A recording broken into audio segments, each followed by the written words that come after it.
Hello दोस्तों, कैसे हो? एंड हाँ, सो सॉरी कि मैं स्टोरी बहुत लेट पोस्ट कर रही हूँ, क्योंकि मैंने 2 स्टोरी के फर्स्ट पार्ट अपलोड किए मगर कोई रेस्पॉन्स नहीं था। तो मैंने सोचा कि लगता है किसी को मेरी स्टोरीज पसंद ही नहीं आई। मगर 3-4 दिन बाद में मैं अचानक से चैनल चेक करती हूँ तो पता चलता है कि आप लोगों को ये स्टोरी पसंद आई है। मगर शुरुआत में यूट्यूब के एल्गोरिदम ने सपोर्ट नहीं किया था। तो चलो बिना कोई टाइम वेस्ट किए स्टार्ट करते हैं अपनी story. When she become he part 2। Last part में हमने देखा कि जयश्री आखिरकार बचकर गोल्डी के घर पहुंच जाती है। वहां जयश्री के दोस्त तारा और गोल्डी दोनों उसको कंसोल कराने में लगे हुए थे। तो अब गोल्डी और तारा जयश्री को दिलासा दे रहे थे कि तुम यहाँ टेंशन मत लो, तुम्हें कुछ भी नहीं होगा। मगर जयश्री फूट फूट कर रो रही थी, क्योंकि इतने टाइम जो कुछ हो वो अपने होश आवाज में नहीं थी। मगर अब वो अपने कंफर्ट जोन में है तो खुद को कंट्रोल नहीं कर पा रही थी। ऐसे करते करते रात हो जाती है, मगर गोल्डी और तारा जयश्री का पूरा ध्यान रखते हैं कि इतने रोने और स्ट्रेस की वजह से कहीं उसकी तबीयत खराब ना हो जाए। वो लोग उसे ज़बरदस्ती खाना खाकर सुला देते हैं और ऐसे ही बीतते हैं उनके अगले 2-3 दिन, जिसमें जयश्री पूरे दिन खामोश रहा करती थी। और तारा और गोल्डी सोचने लगते हैं कि आखिर ये कब तक ऐसे ही छुप कर रहेगी। उसे आखिरकार बाहर तो निकलना ही होगा, और बाहर निकलेगी तो ही तो घूमेगी और माइंड फ्रेश कर सकती है। मगर वो ऐसे भी तो नहीं जा सकती, अगर उसे किसी ने पहचान लिया तो गड़बड़ हो सकती है। तो इसीलिए वो लोग उसे घर पर ही खुश रखने की कोशिश करते हैं, जैसे मोबाइल गेम खेलकर, मूवीज दिखाकर। और ये बात जयश्री भी समझ रही थी कि आखिर वो कब तक अपने दोस्तों पर निर्भर रहेगी। उसको भी बाहर जाना होगा कभी ना कभी, खुद को ग्रो करना होगा, सिचुएशंस को फेस करना होगा। मगर समझ नहीं आ रहा था कि कैसे। तभी क्या होता है कि टीवी में एक सीन आता है जिसको ये तीनों दोस्त मिलकर देख रहे थे, जिसमें एक लड़की लड़के का गेटअप ले लेती है। तभी गोल्डी कहता है, गाइस क्या मैं जो सोच रहा हूँ क्या तुम लोग भी वही सोच रहे हो? तो तारा और जयश्री कहती है थोड़ा थोड़ा। तो गोल्डी खड़े होकर कहता है चलो चलो उठो उठो चलते हैं। वो जयश्री के लिए रूम में जाकर अपनी हुडी, अपनी पैंट, शूज और वॉच लाकर देता है और जयश्री को कहता है फटाफट चेंज करके आओ। मगर ये लोग को समझ नहीं आ रहा था कि आखिर गोल्डी करना क्या चाहता है। फिर वो लोग पहुंचते हैं गोल्डी के एक फ्रेंड के पास, जो कि एक मेकअप आर्टिस्ट होता है। उसको गोल्डी सारी इंस्ट्रक्शन दे देता है और फिर वो अपने काम पर लग जाता है। वो मेकअप आर्टिस्ट जयश्री के बाल काटने ही लगता है। तभी जयश्री वहाँ से खड़ी हो जाती है और वो कहती है ये क्या कर रहे हो, इतने लंबे मेरे बाल क्यों काट रहे हो? तो वो आर्टिस्ट कहता है मैम हमको आपको लड़के का लुक देने का ऑर्डर मिला है, और बाल काट देंगे तो हर दिन विग पहनने की टेंशन खत्म हो जाएगी। तो जयश्री चिल्लाकर कहती है मैं अपने बाल नहीं कटवाऊंगी, हर दिन विग पहन लूंगी, चलेगा? एक तो इतनी मेहनत से उगाए हैं। तो वो आर्टिस्ट कहता है okay okay ma'am, as you wish.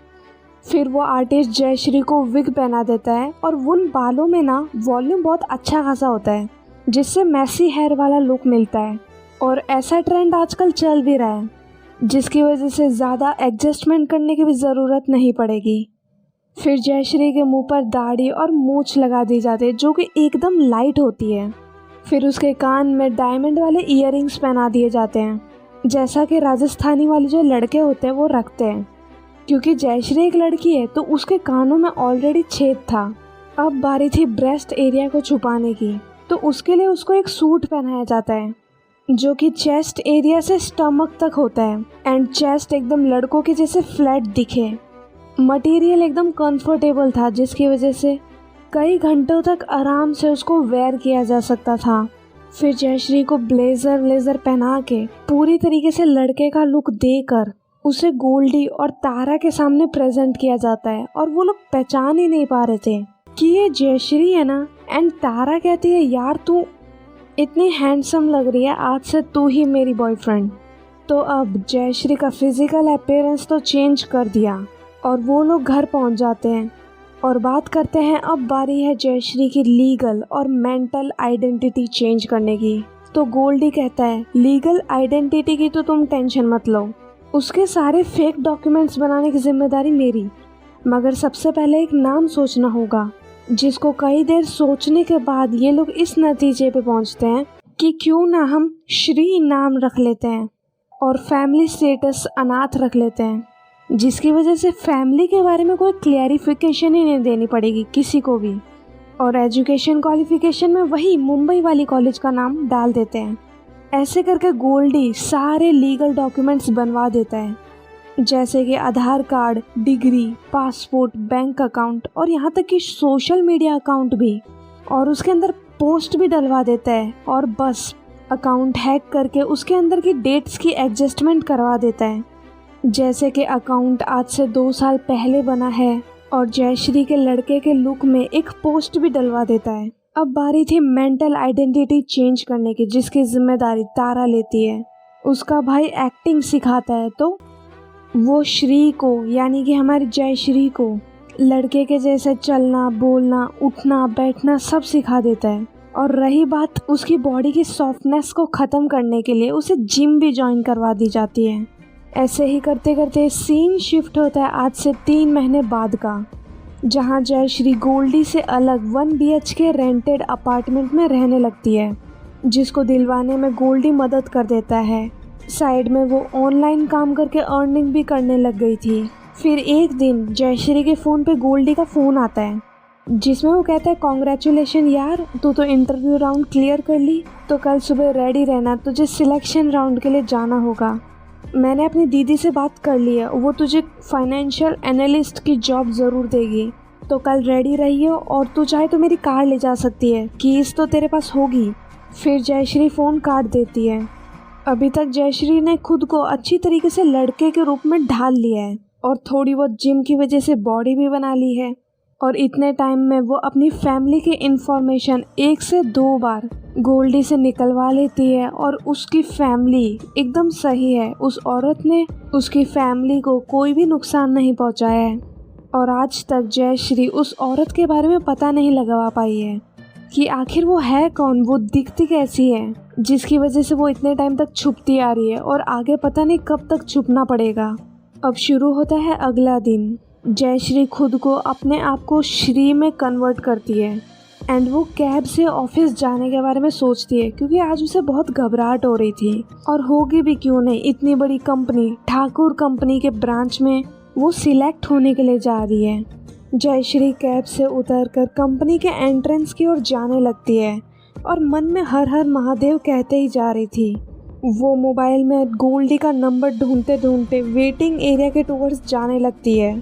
तभी अचानक से वो मुंडी ऊपर करती है और देखती है कि एक लड़की फाइल पढ़ते पढ़ते तेजी से उसके सामने आ रही थी और जयश्री उसके सामने से हटने का रिएक्शन लेती ही है।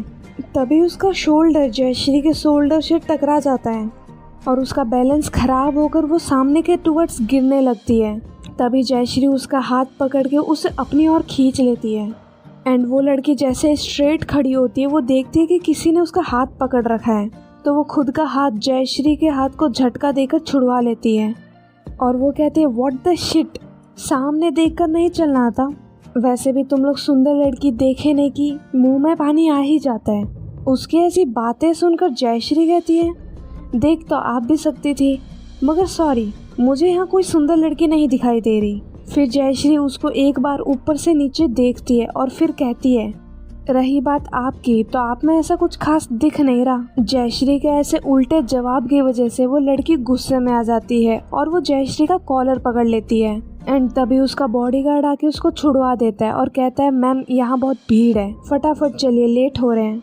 जिसको सुनकर वो लड़की कॉलर छोड़कर वहाँ से चली जाती है, मगर जाते जाते भी वो जयश्री की आंखों में आंखें डालकर देखते ही जा रही थी एंड जयश्री जो कि श्री बनी हुई है वही सबसे पहले अपने आंखों का कनेक्शन तोड़ती है एंड वो वेटिंग एरिया के टुवर्ड्स जाने लगती है और खुद ही से बात कर रही थी क्या यार कौन है ये लड़की। तभी वही खड़ा एक पियून जयश्री के सामने आकर रुककर कहता है सर जी आज तो आप बच गए। जयश्री उससे पूछती है आखिर ये थी कौन, तो वो पियून कहता है सर वो आशी मैम है, इस कंपनी की मालकिन। ये कहकर पियून चला जाता है मगर जयश्री को मुसीबत में डाल देता है। उसके बैंड बाजे बजने लग गए थे कि ये मैंने क्या कर दिया, आते ही सीधा बॉस से ही पंगा ले लिया। हो गॉड क्या करूं, वापस चली जाऊं। थोड़ी देर सोचने के बाद वो सोचती है वैसे रहने देती हूँ, इतनी बड़ी कंपनी है, वैसे भी थोड़ी ना वापस मिलेंगे और वो मुझे याद ही क्यों रखेगी। ये सोच ही रही थी तभी गोल्डी का फ़ोन आ जाता है। वो कहता है, जयश्री तू पहुंच गई ना, और पहुंच गए तो प्लीज़ मेरा इंतज़ार मत करना, तू है ना डायरेक्ट 13th फ्लोर पर चली जा, वहीं सिलेक्शन होगा, मेरे को आने में थोड़ा टाइम लगेगा। जिसको सुनकर जयश्री फ़ोन काट देती है और फिर जो नेसेसरी डॉक्यूमेंट्स वाली फाइल थी उसको लेकर वेटिंग रूम से लिफ्ट की ओर चली जाती है। जैसे ही वो लिफ्ट के अंदर एंटर करती है तो वो महसूस करती है उसके पीछे तेज़ी से कोई लिफ्ट के अंदर घुसा है और उसने 13th फ्लोर का बटन दबा दिया। और जैसे ही जयश्री उस इंसान को पलट कर देखती है तो देखती है कि वो आशी है, जिसको देखकर जयश्री तो लिफ्ट के कॉर्नर वाली दीवार से चिपक जाती है और उसके हाथ में जो फाइल थी उसको खोलकर अपने मुंह को कवर कर लेती है। एंड आशी जयश्री की तरफ देखकर कहती है, विच फ्लोर? तो जयश्री कहती है, मैम 13th फ्लोर।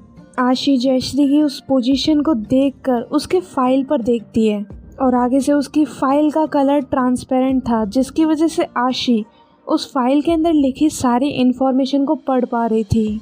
और वो फ़ोटो देखकर समझ जाती है कि ये सुबह वाला बंदा है और उसकी डिटेल से पता लगा लेती है कि ये सिलेक्शन के लिए आया हुआ है।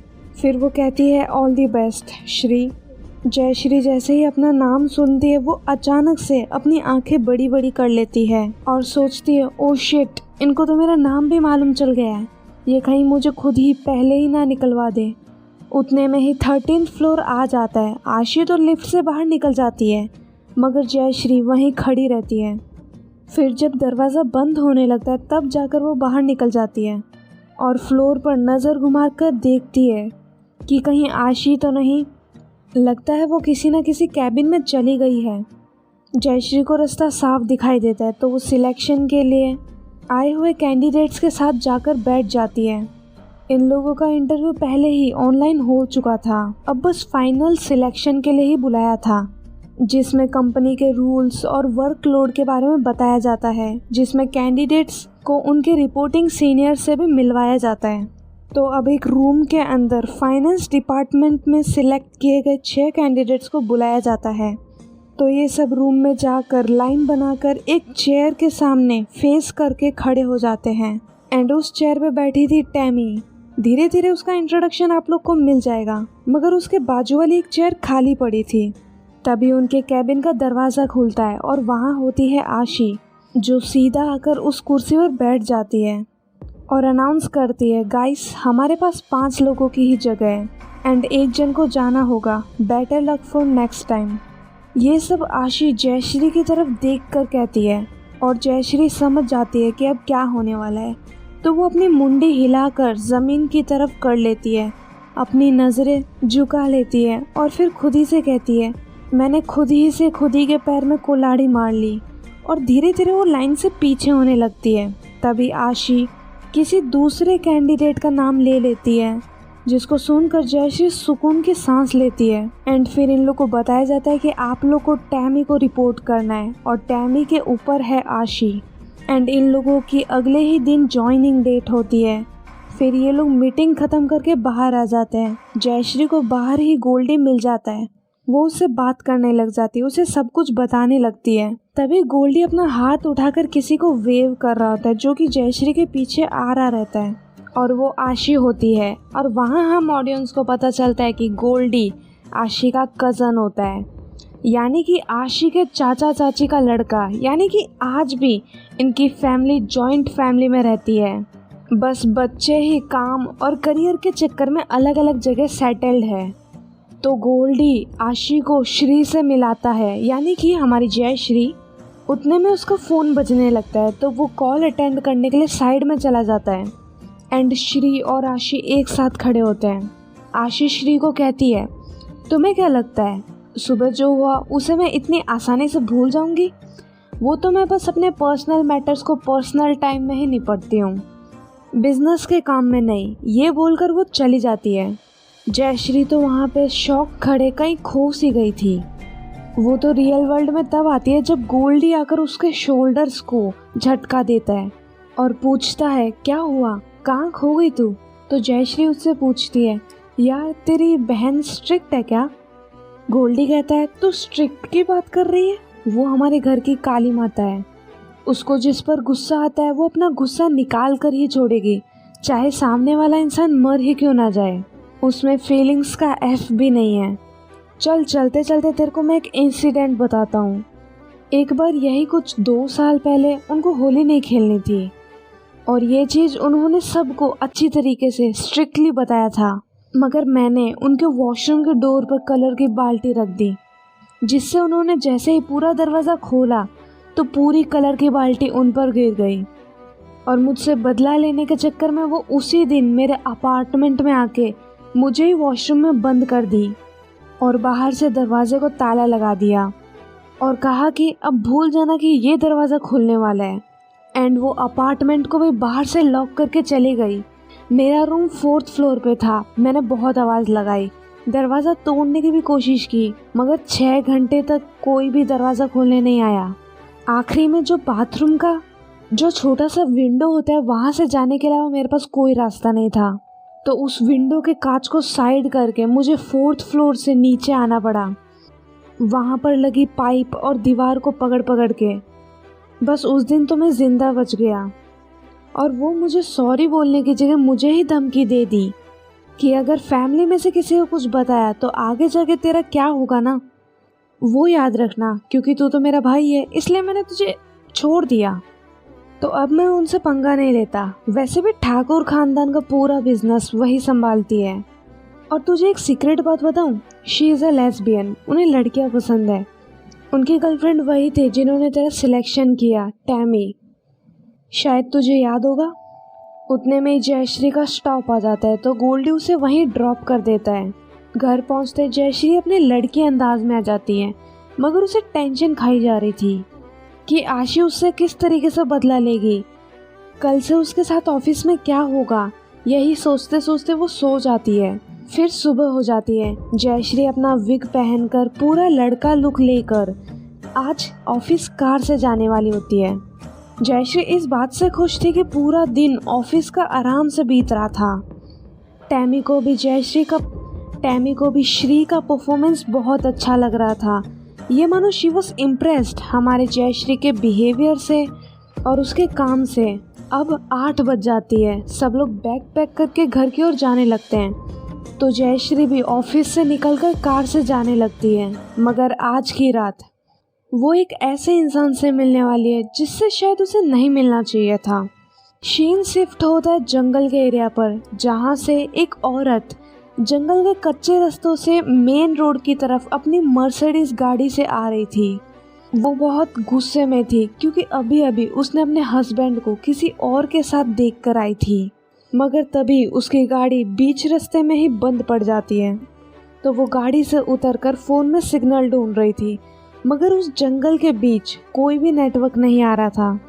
तो वो रास्ते से जा रही किसी गाड़ी से मदद लेने के बारे में सोचती है। एंड तभी जयश्री की कार भी उसी रास्ते से जा रही थी। जयश्री देखती है कि उसके सामने एक औरत खड़ी है जो कि उसको रुकने के लिए वेव कर रही है, मगर उसे समझ नहीं आ रहा था कि गाड़ी रोकनी चाहिए, क्योंकि सामने बहुत सुंदर औरत खड़ी है जिसने गोल्डन एंड वाइट में कड़क कपड़े की साड़ी पहनी होती है, जैसे कि साउथ वाले वेयर करके रखते हैं, बिल्कुल वैसे ही। उसने होठ पर रेड लिपस्टिक लगाई होती है और साथ में सर पे मांग भी भरी हुई थी। बालों का जूड़ा बनाया हुआ था और उन्हीं बालों में गजरा लगाया हुआ था। अब इतनी सुंदर औरत गाड़ी रुकवा रही है तो शायद कुछ गड़बड़ भी हो सकती है, मगर वो एक ब्लैक मर्सिडीज के बाजू में खड़ी थी। क्या पता उसकी गाड़ी खराब हो गई। मगर जयश्री की गाड़ी उसको क्रॉस करके आगे निकल जाती है, पर अचानक से वो ब्रेक लगा देती है और फिर बैक जाकर उस औरत के पास अपना विंडो डाउन करती है। वो औरत विंडो से झांक कर मेन रोड पर छोड़ने को बोलती है और जयश्री उन्हें हाँ बोल देती है। तो वो अंदर आकर बैक सीट पर बैठ जाती है। एंड जयश्री बार बार बैक मिरर से उनको देखे जा रही थी, तो वो पूछ ही लेती है, क्या हुआ, बार बार पीछे क्यों देख रहे हो। तो जयश्री को याद आता है कि वो इस टाइम एक लड़का है और इस तरीके से किसी भी लड़की को देखना उसको ऑकवर्ड कर सकता है। तो अपने आप को इनोसेंट प्रूफ करने के लिए वो कहती है, एकदम अच्छे इंटेंशन से कहना चाहता हूँ, आप बहुत सुंदर लग रही हो। तो बस वो एक छोटी सी स्माइल दे देती है गाड़ी में कई देर तक शांति थी जो कि जयश्री को अच्छी नहीं लग रही थी। तो बात करने के लिए वो उनके बारे में पूछने लगती है, ma'am by the way I am Shri, और आपका नाम? मगर उनका कोई जवाब नहीं आता। बाद में जयश्री अपने घर का एड्रेस बताती है कि मैं इस जगह रहता हूँ, अगर इसी बीच कहीं आपका घर है तो मैं आपको डायरेक्ट वहीं ड्रॉप कर देता हूँ। मगर तो भी कोई रेस्पॉन्स नहीं आता। तो जयश्री कहती है, कोई बात नहीं, कोई ज़बरदस्ती नहीं है, अगर आप नहीं बताना चाहते तो। तभी वो औरत अपने कांटेक्ट वाले को किसी को फ़ोन करती है, मानो वो बस नेटवर्क आने के ही इंतज़ार में थी। उसके साइड से रेस्पॉन्स आता है, मैम हमें आने में टाइम लगेगा। और ये सुनकर वो औरत फ़ोन काट देती है। तब वो औरत पहली बार जयश्री से बात करती है, by the way I am Rekha. And सच्ची में उनकी ड्रेसिंग स्टाइल, उनके बोलने का तरीका, उनकी आवाज़, सब कुछ बॉलीवुड वाली जो रेखा जी होती है उनके जैसा होता है। वो बताती है कि मैं एक पार्टी के लिए जा रही हूँ, इफ़ यू डोंट माइंड क्या आप मुझे वहाँ ड्रॉप कर सकते हो, I will pay for it. तो जयश्री कहती है, okay Rekha ji, why not. वैसे भी वो जगह मेरे घर से 4 किलोमीटर ही आगे है, कुछ नहीं उसमें, अब बस सफ़र 20 मिनट का ही होता है। उस टाइम में रेखा जयश्री को ऑब्जर्व कर रही थी, जयश्री के हाथ में बंधी घड़ी को, उसकी ड्रेसिंग स्टाइल को, कि उसने ब्लैक शर्ट पहना है, उसके ऊपर ब्लैक ब्लेज़र पहना है, कानों में ईयर पिन्स है, और पूरे रास्ते वो लोग कुछ बात नहीं करते हैं। उतने में ही रेखा का डेस्टिनेशन आ जाता है। जयश्री जैसे ही उस डेस्टिनेशन के अंदर एंटर करती है, वो देखती है कि वहाँ पे सारी की सारी वीआईपी गाड़ियाँ ही है। तभी रेखा श्री से पूछती है, बाय द वे तुम क्या फ्री हो? तो जयश्री कहती है, वो तो पता नहीं, मगर आज मेरा प्लान है कि घर जाकर एवेंजर्स देखते देखते मैगी खाने का। वैसे क्या हुआ, आप ऐसे क्यों पूछ रहे हो? तो रेखा कहती है, ऐसे ही, मैं चाहती थी और मुझे अच्छा लगेगा अगर तुम मुझे ज्वाइन करोगे अंदर पार्टी में। तो जयश्री कहती है, मैं कैसे, वैसे भी मैं रेडी नहीं हूँ। तो रेखा कहती है, वैसे भी आपको और कितना रेडी होना है, वेल ड्रेस्ड तो हो। अब जयश्री के पास ना कहने का तो कोई बहाना ही नहीं था। एंड फिर वो लोग कार पार्क करके खुले पार्टी प्लॉट के मैदान की तरफ जाने लगते हैं। जैसे ही वो लोग एंटर करने लगते हैं, उतने में रेखा जयश्री के बाहों को पकड़ लेती है अपने हाथों से, बिल्कुल वैसे ही जैसे कोई पार्टनर बाहों को पकड़ के चलते हैं। वहाँ सब लोग रेखा को नमस्कार कर रहे थे, मानो कि वो बहुत बड़ी पॉलिटिकल पार्टी की मेंबर हो। उन्हें माला पहना रहे थे और उन्हें स्कार्फ जैसा दुपट्टा पहना रहे थे। उस जगह बिजनेसमैन से लेकर पॉलिटिक्स और गुंडे टाइप के लोग थे, जिन चीज़ों को देखकर जयश्री को ये तो पता चल रहा था कि जो औरत उसके बाजू में उसकी बाहें पकड़ के उसके साथ साथ चल रही है, वो औरत कोई आम औरत नहीं है। ये चीज़ जयश्री को महसूस हो रही थी कि वो रेखा के साथ चल रही है तो लोग उसे रेखा का हस्बैंड समझ रहे हैं, जिसकी वजह से लोग उसे भी माला पहनाने में लगे हैं। एंड फाइनली रेखा जयश्री की बाहें छोड़ती है और उसे कहती है, यू एंजॉय द मील, मैं थोड़ी देर में आती हूँ। ये बोलकर वो कुछ आदमियों के ग्रुप में जाकर उन लोग से बात करने लगती है। मगर कुछ देर में रेखा बार बार श्री को नोटिस कर रही थी कि वो कहाँ पे है, क्या कर रहा है। वहाँ जयश्री खड़े खड़े जूस पी रही थी, मगर उसकी नज़र भी कंटिन्यूसली रेखा पर ही थी। तभी उसके बाजू में एक आदमी आकर खड़ा हो जाता है जो कि ड्रिंक करने में लगा हुआ था, और वो जयश्री की नज़र को फॉलो करके बोलता है, क्या तुम भी उसे चाहते हो क्या? टेंशन मत लो, इधर जितने भी है मोस्टली सबको वो चाहिए। और वो अपनी छाती को हाथों से सहलाते हुए कहता है, इसको मैं मुंह मांगी कीमत देने को तैयार हूँ, बस एक रात खुद को मुझे सौंप दे। ऐसे कहता ही जा रहा था, मगर जयश्री उसे चुप करा रही थी कि ये सोच सही नहीं है आपकी, अपनी ज़बान को लगाम दो। तो वो कहता है, क्या लगाम दूँ? पता नहीं किसने इसको सिंडिकेट का हेड बना दिया। वैसे भी औरतों का काम तो चूल्हे चौके और मर्दों को खुश करने का होता है। अब जयश्री से गुस्सा कंट्रोल नहीं हो रहा था, तो वो बाजू में पड़े पानी के ग्लास से उस आदमी पर पानी डाल देती है और कहती है, अपनी ज़ुबान और दिमाग को साफ रखो। और वो आदमी को ज़ोर का गुस्सा आता है, तो वो जयश्री को ज़ोर से झापड़ जड़ देता है। रेखा ने भी इस सीन को देखा, फिर वो जयश्री के पास दौड़ी चली आती है और उसको संभालती है। जो चीज़ देखकर वो आदमी कहता है, ये तुम किसको लेकर आ गई? ज़ुबान और हाथ कंट्रोल में रखने को बोल इसको। रेखा खुद के लिए ऐसी लैंग्वेज सुनकर पहले उस आदमी के गाल पे कस के बजाती है और वो कहती है इतना तो मुझे पता है कि किसकी ज़बान को लगाम लगाना चाहिए। और वो जयश्री से पूछती है कि यहाँ पर क्या हुआ था। तो जयश्री कहती है कि ये आपके बारे में गंदा गंदा कह रहा था। एंड फिर रेखा जयश्री का हाथ पकड़कर दोनों पार्टी से बाहर आने लगते हैं, मगर वहाँ के लोग उन्हें रोकने में लगे थे कि मैडम जी आप ऐसे पार्टी छोड़कर मत जाइए, उसे तो हम देखते हैं। रेखा एकदम गुस्से में उन लोगों को कहती है कि ये चीज़ आप लोग को पहले देखनी चाहिए थी। तो भी वो लोग रिक्वेस्ट करने में लगे थे, मगर वो अपना हाथ दिखा देती है कि रुको, अब कोई नहीं बोलेगा। और वो जयश्री को लेकर चली जाती है। और वो आदमी जिसको सबके सामने चाटा पड़ा था, वो उनको जाते हुए देखकर कहता है रेखा तुझे तो मैं देखता हूँ, ऐसे वो धीमी आवाज़ में कहता है। फिर बाहर जैसे ही जयश्री अपने कार का दरवाज़ा खोलती है, उसे 3 बार गोलियां चलने की आवाज़ सुनाई देती है। तो वो रेखा से पूछती है क्या आपने कोई आवाज़ सुनी, जैसे कि कोई गन शॉट या फिर कोई फटाका फूटा हो, लेकिन वो गोलियों की ही आवाज़ थी। तो रेखा कहती है नहीं, मुझे तो कोई आवाज़ नहीं आई, शायद उस थप्पड़ से आपके कान अभी भी बज रहे होंगे। एंड फिर वो लोग हंसकर कार में बैठ जाते हैं। इस टाइम रेखा कार के फ्रंट सीट पे बैठी थी जयश्री के बाजू में। एंड अब जाके जयश्री के आंखों से आंसू निकलना शुरू हो जाते हैं, क्योंकि आखिरकार है तो वो एक लड़की ही, इतने टाइम बस कैसे तैसे होल्ड करके रखी थी। जयश्री का दर्द रेखा को भी महसूस होने लगा था, उसका दिल भारी सा होने लग गया था और वो अपने दोनों हाथ से जयश्री के मुंह को होल्ड कर लेती है। वो जयश्री के आंखों में प्यार से देखते हुए उससे माफ़ी मांग रही थी। आई एम सॉरी, मेरी वजह से आपकी वहाँ पे रिस्पेक्ट खराब हुई। तो जयश्री कहती है सॉरी तो मुझे आपको बोलना चाहिए कि मेरी वजह से आपकी पार्टी खराब हो गई। रेखा श्री की बातों से ये तो समझ जाती है कि ये इंसान सारी गलतियाँ खुद पर लेने वाले में से है। रेखा श्री को कहती है अच्छा तो गलती आपकी है, तो चलो ठीक है, अब आप मुझे अपने पहले वाले प्लान में शामिल करो और मुझे ज़ोर की भूख लगी है। यानी अब इन दोनों के बीच दोस्ती की शुरुआत तो हो गई है। जयश्री रेखा को अपने घर लेके आती है। और हाँ ऑडियंस, जो गन शॉट की आवाज़ जयश्री ने सुनी थी वो रियली गोलियों की ही आवाज़ थी। उस आदमी को वो लोग ने वहीं मार दिया था। अब जयश्री जैसे ही रेखा को अपने घर लेके आती है, मेंशन नॉट, घर वैसे तो छोटा है मगर सिंगल इंसान के लिए काफ़ी है। और आज ऑफिस का पहला दिन था तो जल्दबाजी में सब कुछ ऐसे ही बिखरा हुआ है।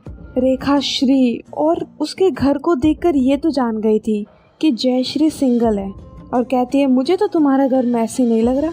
बाय द वे बड़ा क्यूट है तुम्हारा घर, क्योंकि उसके रूम में टेडी बेयर पड़े थे, प्लांट्स, लाइटिंग्स, ड्राइंग्स, जो कि नॉर्मली एक लड़की को पसंद ही रहते हैं।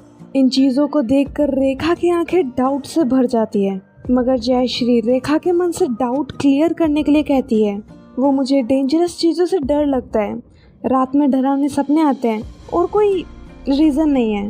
मगर जयश्री की इस क्लैरिटी से क्या रेखा मान जाएगी, वो तो अपने को आगे स्टोरी में पता चल ही जाएगा। उतने में ही जयश्री मैगी तैयार कर लेती है। रेखा खाते खाते कहती है तुमने मैगी तो अच्छी बनाई है। जयश्री कहती है इसमें कोई बड़ी बात नहीं है, ये तो मतलब सबको आता है। अगर आपको कभी कुछ टेस्टी ट्राई करने का मन है तो आप यहाँ पे ज़रूर आ सकते हो। उतने में ही रेखा का फ़ोन बजने लगता है। वो कॉल उनके ड्राइवर का था तो वो जाने लगती है। जयश्री नीचे तक उन्हें कार में छोड़ने के लिए जाती है और रेखा कार में बैठे बैठे सोच रही थी कि पहली बार किसी इंसान ने, वो भी किसी आदमी ने, उसे इतने स्वीटली ट्रीट किया था। उसके मुंह पर पूरे रास्ते स्माइल थी, जो कि उसका ड्राइवर भी नोटिस कर रहा था। दूसरी ओर जयश्री पता नहीं उसे इतनी खुशी क्यों हो रही थी, बस रेखा के बारे में सोचकर फूले न समा रही थी। सोते टाइम नींद लेने की ट्राई कर रही थी मगर नींद नहीं आ रही थी, तो वो उठकर सोशल मीडिया पर उनके बारे में, उनकी प्रोफाइल ढूंढने में लग जाती है। मगर 2 घंटे हो जाते हैं रेखा के बारे में सर्च करने में, मगर उसे कुछ भी नहीं मिलता। तभी वो अचानक सोचती है ये मैं क्या कर रही हूँ, शी इज़ मैरिड, उनके मांग में सिंदूर था, तो क्या मुझे प्यार हो गया? नहीं नहीं नहीं, वो तो अट्रैक्शन था ना, आखिर वो थी ही इतनी सुंदर, कोई भी उनके लिए आराम से गिर जाएगा। और वैसे भी मैं सिर्फ उनसे दोस्ती बनाए रखना चाहती हूँ, इसीलिए तो सोशल मीडिया पे सर्च कर रही थी।